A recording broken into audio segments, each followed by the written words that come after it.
Tears of the Kingdom addresses a major Breath of the Wild frustration in a surprising way. The gameplay of Tears of the Kingdom is similar to its predecessor. Additions include rail grinding and mechanical transport, including a car and hoverboard that Link can use. Homing arrows have also been added. In the March 28, 2023 gameplay, Eiji Aonuma showed off 4 new runes: Recall, Fuse, Ultrahand, and Ascend. A recent gameplay video reveals Link's new arm abilities, and one in particular broke through like the sun after a rainy morning. Using his brand new Ascend ability, Link is able to rise through any ceiling and phase through to the other side. This sounds simple enough, but it has grand implications.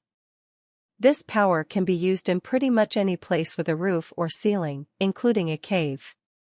Players can travel through the cave ceiling and come out on the top of the mountain in a matter of seconds. The announcement of Tears of the Kingdom under the name sequel to Breath of the Wild was celebrated by fans across the world, as Breath of the Wild was one of the most popular games on the Nintendo Switch and was known throughout the gaming community, especially after winning the Game of the Year award at the 2017 Japan Game Awards. Many fans speculate about whether Princess Zelda will be a playable character or if multiplayer would be added, but when asked, Aonuma declined to answer. When the title of Tears of the Kingdom was revealed during the September 13, 2022 Nintendo Direct, many fans were unsure whether the name referred to tears as in crying, or tears as in rips. Nintendo cleared up the confusion a few days later and confirmed that the name refers to tears as in crying.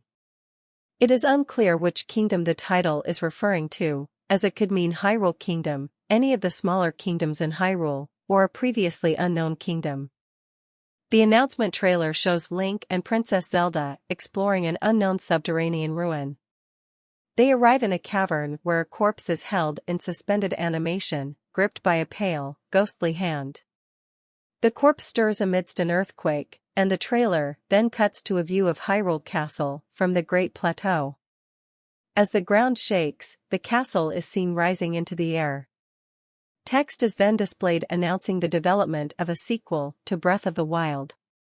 In the second trailer during E3 2021, gameplay footage showed Link skydiving and paragliding among landmasses floating in the sky. Link is seen battling various enemies, such as a stone talus carrying a monster stronghold. Link also wields new abilities which seemingly come from his altered right arm, one that moves an object backward on the path it came from, and another that phases Link through a solid structure from underneath. The trailer concludes with scenes of Hyrule Castle being violently lifted from the ground by a huge mass of malice. The delay announcement video shows Link standing next to a floating orb of energy and examining a heavily damaged Master Sword. The floating orb has a golden glow, and the damaged Master Sword has a faint blue glow. In the third trailer, a large portrait similar to the Calamity Ganon tapestry was shown depicting soldiers fighting with moblins and bokoblins, an unknown figure surrounded by 7 symbols, and a few people resembling Princess Zelda and the corpse from the announcement trailer. Afterward, more gameplay footage shows Link pushing open a large door and jumping into a free fall. Next, Link jumps onto a large boulder, traveling into the air, showing a giant storm forming nearby. Next, Link climbs up the root of a tree sticking out of a floating rock. Finally, Link falls out of the sky above Hyrule and lands on a large, flying mechanism, which he appears to pilot.